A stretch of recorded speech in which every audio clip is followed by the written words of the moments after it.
Hello everyone, welcome back to UiPath tutorials. और आज है डे 4। डे 3 में हमने जाना कि मैनेज पैकेजेस क्या होते हैं और बेसिकली जो प्रोजेक्ट होता है उसकी सेटिंग्स कैसे चेंज कर सकते हैं। डे 4 में हम जानेंगे कि वेरिएबल्स और आर्गुमेंट्स क्या होते हैं। तो हम स्टेप बाय स्टेप चलते हैं। तो जैसे कि कल मैंने एक प्रोजेक्ट बनाया था, ब्लैंक प्रोजेक्ट, और मैंने एक्टिविटी में से एक सीक्वेंस ड्रैग ड्रॉप कर लिया था यहाँ पे। एक बार फिर से करके दिखाता हूँ आपको मैं। तो आप जब एक्टिविटीज़ पे क्लिक करोगे और यहाँ पे आपको टाइप करना है सीक्वेंस, और इसको ऐसे ड्रैग ड्रॉप करके यहाँ पे प्लेस कर देना। ठीक है, तो मैं इसका नेम चेंज कर देता हूँ माई सीक्वेंस। ठीक है, अभी बेसिकली मुझे वेरिएबल्स बनाना है। ओके, तो सबसे पहले मैंने यहाँ पे क्लिक किया सीक्वेंस पे, और यहाँ पे मैंने कोई भी वेरिएबल बना लिया। जैसे मैंने एक वेरिएबल बनाया नेम। तो जो अगर हम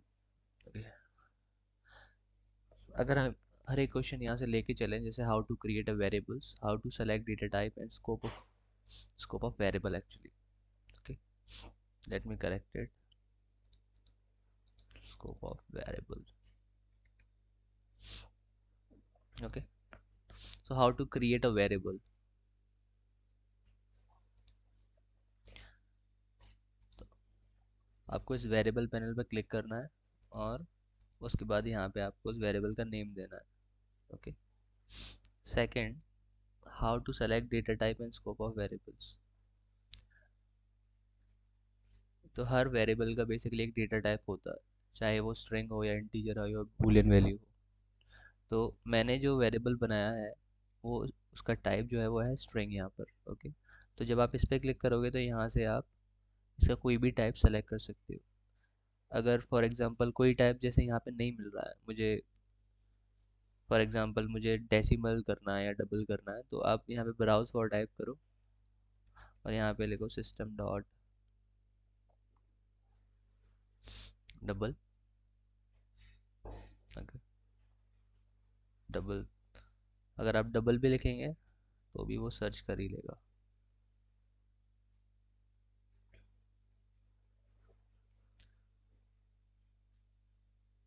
फिर आपको यहाँ से स्क्रॉल करके इसको सर्च करना पड़ेगा। तो ये हमें जैसे सिस्टम डॉट डबल यूज़ करना है, हम इसे भी यूज़ कर सकते हैं। तो वेरिएबल टाइप हम कोई भी सेलेक्ट कर सकते हैं ब्राउज फॉर टाइप्स में जाके। अभी मैं इसको स्ट्रिंग टाइप ले रहा हूँ, और इसका स्कोप जो है मैं माई सीक्वेंस ले रहा हूँ। ठीक है, मैं एक और वेरिएबल बनाता हूँ एज का, जिसका वेरिएबल टाइप रहेगा आपका int 32। ओके, इसका स्कोप है my sequence. Next is how many ways we can create a variables. तो how many ways we can create variables, one from variable panels, आप यहाँ से क्रिएट कर सकते हो डायरेक्टली। और इसके और भी अदर मीन्स अदर वेज हैं इसे करने के, जैसे कि पर्टिकुलर एक्टिविटी में भी डायरेक्टली आप बना सकते हो। जैसे फॉर एग्जांपल मैंने कोई एक्टिविटी यहाँ पे ड्रैग ड्रॉप कर दी, असाइन एक्टिविटी। इस एक्टिविटी में जब मैं कंट्रोल के प्रेस करूँगा, तो कंट्रोल के प्रेस करने पे यहाँ पे सेट वेरिएबल आ रहा है। ठीक है, अगर मैं यहाँ पर नेम दे दूँ उस वेरिएबल का डिपार्टमेंट और फिर एंटर प्रेस करूँ, तो ये देखो ऑटोमेटिकली यहाँ बन गया। तो एक तरीका तो ये है कि आप वेरिएबल पे क्लिक करो और मैनुअली यहाँ पे जाके इस तरह से लिखो डिपार्टमेंट, या दूसरा तरीका ये है कि आप यहाँ पर कंट्रोल के प्रेस करो और फिर वेरिएबल का नाम दो और फिर एंटर प्रेस करो, तो ऑटोमेटिकली वो वेरिएबल क्रिएट हो जाएगा। तो जो वेरिएबल ऑटोमेटिकली क्रिएट होते हैं वो उसका टाइप हमेशा स्ट्रिंग ही रहेगा। ओके, ऐसा नहीं कि आप बूलियन वैल्यू बूलियन टाइप चाह रहे हो या फिर इंटीजर टाइप चाह रहे हो, नहीं, सिर्फ वो स्ट्रिंग ही बनेगा। उसके लिए बेसिकली आपको फिर यहाँ से ही क्रिएट करना पड़ेगा वेरिएबल पैनल से। Naming convention for variables. Okay, naming convention है, आप या तो पास्कल केस रख सकते हो, ओके, या कैमल केस रख सकते हो। डिपेंड करता है आपके बेसिकली प्रोजेक्ट स्ट्रक्चर पे, क्योंकि किसी किसी के प्रोजेक्ट में ऐसा होता है कि कैमल केस चलता है, पास्कल केस। मैं बेसिकली जो नेमिंग कन्वेंशन फॉलो करता हूँ, मैं इस तरह से करता हूँ कि अगर फॉर एग्जांपल यहाँ पर है फर्स्ट नेम लिखा है, तो मैं इसे ऐसे लिखूँगा FIRST फर्स्ट नेम। तो पहला लेटर मैं हमेशा कैपिटल रख रहा हूँ इस केस में, ठीक है। तो नेमिंग कन्वेंशन आप इस तरह से फॉलो कर सकते हो। सेकंड, आपका नेमिंग कन्वेंशन जो रहता है वो इस तरह से भी रहता है कि पहले हम उसका टाइप डिफाइन करते हैं। जैसे इसका टाइप क्या है, STR, और मैं यहाँ पर एक मिनट, जैसे इसका बेसिकली टाइप क्या है, स्ट्रिंग, राइट। तो मैं क्या करूँगा, इसका प्रीफिक्स जो है वो STR लगा दूंगा यहाँ पर, STR और फिर नेम। सिमिलर यहाँ इंटीजर है, तो यहाँ मैंने दिया इंट एंड देन एज। अगर यहाँ पे भी सिमिलर वे अगर मैं करूँ तो STR फर्स्ट नेम, आप इस तरह से भी इसे दे सकते हो। तो डिपेंड करता है, ठीक है, अगर स्ट्रक्चर कैसा है वो प्रोजेक्ट में आपके। ये सब चीज़ें जब हम कोई नया प्रोजेक्ट या प्रोसेस क्रिएट करते हैं तो ये पहले से ही डिफाइंड रहता है कि हमें क्या नेमिंग कन्वेंशन फॉलो करना है। Okay, how to set a tool tip of variables. Tool tip of the variables, जब आप डिज़ाइन प्रॉपर्टीज़ में जाएंगे, राइट, पहले तो आपको राइट क्लिक करना है, उसके बाद डिज़ाइन प्रॉपर्टीज़ में। अब ये बेसिकली मैं किस लिए यूज़ करता हूँ ये आप डिस्क्रिप्शन भी डाल सकते हो, जैसे हम टूल टिप कह रहे हैं यहाँ पर, ठीक है। Use to store name, okay. ये मैंडेटरी नहीं है आपको यहाँ पर, बट कोई वेरिएबल हम बनाते हैं जिसको बेसिकली अभी यहाँ से तो पता चल रहा है कि इसे पढ़ के कि ये यहाँ पे ऑब्वियस है नेम ही जा रहा है। बट कुछ वेरिएबल्स होते हैं जहाँ पे हमें डिस्क्राइब कर सकते हैं कि ये स्पेसिफिकली किस लिए यूज़ हो रहा है, okay. How to convert variable to argument. अभी मैंने ये वेरिएबल बना दिया है, अब मैं इसे आर्गूमेंट में कन्वर्ट करना चाहता हूँ, तो मैं इस पर राइट क्लिक करूँगा और कन्वर्ट टू आर्गूमेंट करूँगा। तो आप देखो यहाँ से वेरिएबल से जो है ये हट गया है, और मैं अगर आर्गूमेंट वाले पैनल पे क्लिक करूँ तो यहाँ पे मुझे दिख रहा है आर्गूमेंट में। तो आर्गूमेंट क्या है हम देखेंगे आगे,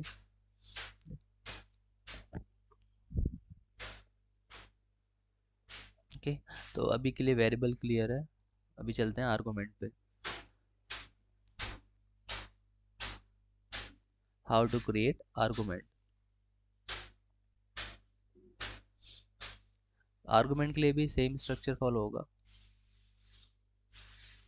आप आर्गूमेंट्स पे क्लिक करिए, अभी मैं इसको हटा रहा हूँ। अभी यहाँ पे जैसे फॉर एग्जांपल मुझे कोई नया आर्गूमेंट बनाना है, ठीक है। तो मैं क्या करूँगा, हमेशा मैं उसकी डायरेक्शन सेट करूँगा। डायरेक्शन आर्गूमेंट्स की होती है in out, basically in out और इन आउट, है ना। अभी हम इस तीन पे फोकस करते हैं, इन आउट इन आउट। तो इन क्या है, तो आप पहले प्रीफिक्स यूज़ करोगे इन, देन नेम। जो भी डायरेक्शन होगा वही प्रीफिक्स हमें यहाँ यूज़ करना है, क्योंकि इससे ये पता चलेगा कि इसकी डायरेक्शन क्या है, इन है या आउट है, ठीक है। जब इन्हें हम आगे यूज़ करेंगे तब आपको पता चलेगा एक्चुअली इसका यूज़ क्या है। जब मैंने इसे इन यूज़ किया तो यहाँ से मुझे क्लियरली पता चल जाएगा कि मुझे कोई भी वैल्यू इसमें इन करानी है, मतलब मुझे पास करानी है ना। सिमिलर वे अगर आपको आउट बनाना है तो आप करोगे आउट एज, और यहाँ पे लिखोगे आउट। अगर आपको कोई भी आर्गुमेंट इन आउट बनाना है तो आपको लिखना है यहाँ पे IO डिपार्टमेंट, और आपको यहाँ पे सेलेक्ट करना इन आउट ना। आर्गुमेंट टाइप सिमिलर है वेरिएबल की तरह, यहाँ पे आप कोई भी टाइप सेलेक्ट कर सकते हो, स्ट्रिंग, इंटीजर, बूलियन, ऑब्जेक्ट। अभी के लिए मैंने स्ट्रिंग लिया है।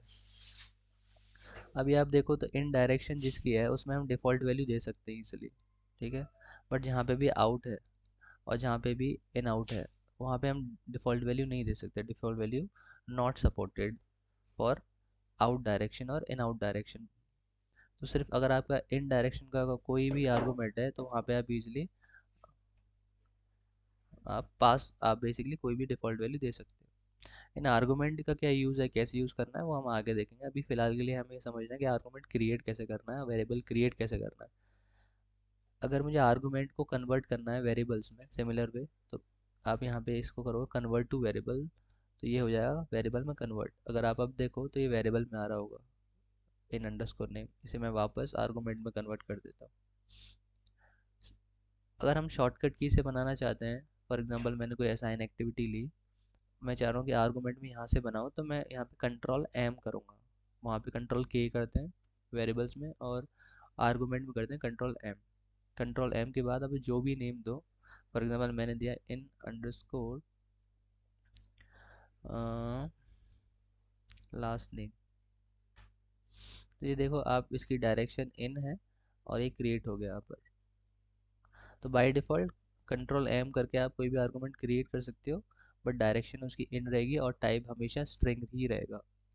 ओके, तो ये हमारा वेरिएबल्स एंड आर्गूमेंट्स का यूज़ है। हम कैसे बेसिकली क्रिएट कर सकते हैं, कैसे उसे कन्वर्ट कर सकते हैं वेरिएबल से आर्गूमेंट में, टाइप्स क्या होते हैं। अभी जो इसमें आप स्कोप देख रहे हो, इसका क्या यूज़ है, ये माई सीक्वेंस है। जैसे अभी फॉर एग्जांपल, अभी जब मैं बाहर क्लिक कर रहा हूँ ना इसके माई सीक्वेंस के, आप देखो तो मुझे देखना वेरिएबल नहीं दिख रहे हैं, बट जैसे ही मैं इसमें माई सीक्वेंस पे क्लिक कर रहा हूँ वैसे ही दिख रहा है। इसका मतलब मैंने ये डिफाइन किया है कि जो ये वाला माई सीक्वेंस है ये एरिया है, इस एरिया के अंदर ही ये वेरिएबल रिफ्लेक्ट होंगे, मतलब दिखेंगे। इससे बाहर अगर कोई देखेगा तो नहीं, इसका मतलब ये यूज़ भी सी के एरिया के अंदर ही रहेंगे। अगर मैं कोई और सीक्वेंस यहाँ पे डाल दूँ, जैसे मैंने यहाँ पे कोई सीक्वेंस ड्रैग ड्रॉप करके डाल दिया, इसके अंदर मैंने एक सीक्वेंस डाल दिया, इसको मैं दे देता हूँ my child, my child sequence. ठीक है, अभी आप देखो अगर मैं इस पे क्लिक कर रहा हूँ तो भी ये दिख रहा है, अगर मैं इस वाले पे क्लिक कर रहा हूँ तो भी ये मुझे वेरिएबल्स दिख रहे हैं, बट इसके बाहर कर रहा हूँ मैं अगर कहीं पे भी क्लिक, जैसे यहाँ पर, तो नहीं दिख रहे हैं ना। तो बेसिकली हो क्या रहा है यहाँ पर, ये स्कोप्स डिफाइन कर रखा है मैंने, जिसका माई सीक्वेंस स्कोप डिफाइन किया है अभी। ठीक है, अगर मैं इसका बेसिकली माई चाइल्ड कर देता, अगर इसका मैं माई चाइल्ड सीक्वेंस कर दूँ एज, ठीक है, जैसे एज का मैंने क्या किया, तो इसको मैं हटा देता हूँ एक बार यहाँ से। अभी हमारे पास दो हैं, डिपार्टमेंट एंड फर्स्ट नेम, तो ये दोनों मेरे को यहाँ पे रिफ्लेक्ट हो रहे हैं, इस पर क्लिक करने पे भी और इस पर क्लिक करने पे, दोनों एरिया में रिफ्लेक्ट हो रहे हैं। मैं क्या करता हूँ, अगर इस पर क्लिक करके मैं इसका डिपार्टमेंट का स्कोप जो है माई चाइल्ड कर देता हूँ, तो जब मैं इसके बाहर वाले पे क्लिक करूँगा तो आप देखो माई चाइल्ड वाला नहीं दिख रहा है। क्यों? क्योंकि जो माई चाइल्ड वाला मैंने, सॉरी, जो डिपार्टमेंट मैंने डिफाइन किया है वो माई चाइल्ड सीक्वेंस में किया है, इस वाले सीक्वेंस में किया है, मतलब इस एरिया में ही ये काम करेगा, इससे बाहर नहीं करेगा। तो जो ये वेरिएबल है इसका स्कोप डिफाइन कर दिया कि आपका जो एरिया है या स्कोप है वो माई चाइल्ड सीक्वेंस है, इससे आप बाहर काम नहीं कर सकते। तो अगर आप चाहते हो कि कोई भी वेरिएबल वो पूरे वर्कफ्लो में ही काम करे, तो आप क्या करो, इसका स्कोप मेन रखो। जैसे सीक्वेंस फॉर एग्जांपल मेरे लिए मेन है, तो मैं क्या करूँगा, इसको माई सीक्वेंस कर दूंगा अगर इस वाले वेरिएबल को, तो ये अब चाहे कितने भी आप चाइल्ड इसके अंदर ले लेना वो दिखेगा ही।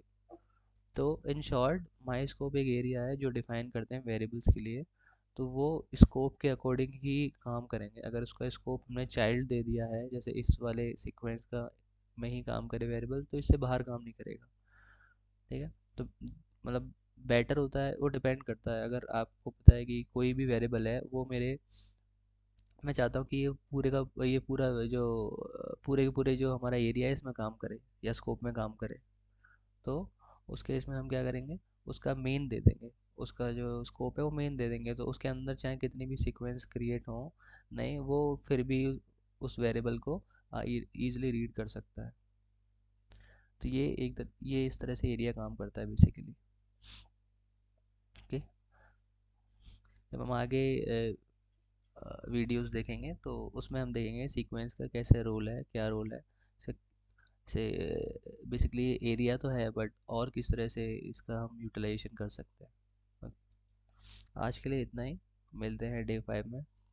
Thanks for watching my video, bye.